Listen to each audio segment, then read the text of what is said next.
Well, last night at the Guildhall, David Cameron said if Britain left the EU, we would find ourselves in the position of Norway, where we could not actually decide ourselves on the rules that would affect British industry. Well, in a way, it was a big admission, because we have two big treaties with Europe. One is the Treaty of Rome, which went on to the Treaty of Lisbon, which is our membership of political union.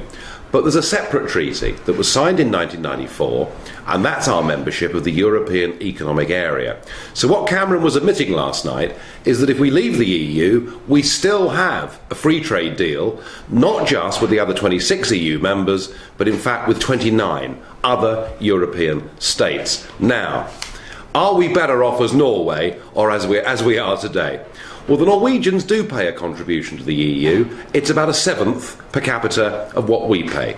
They are completely opted out of the common fisheries policy, of the common agricultural policy. They're opted out of justice and home affairs. They're opted out of all foreign policy decisions. They have, unlike us, a seat on the World Trade Organization, and they're able to make their own trade deals with all the other growing parts of the world.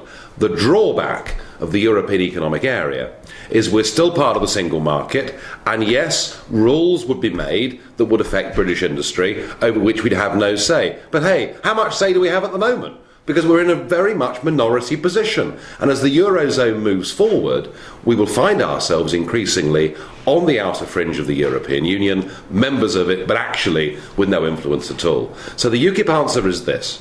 There is absolutely nothing to fear in terms of trade from leaving the European Union, because on D+1 we'll find ourselves part of the European Economic Area and with a free trade deal. And we should use our membership of the EEA as a holding position from which we can negotiate as the European Union's biggest export market in the world, as good a deal. My goodness me, if Switzerland can have one, we can have an even better one.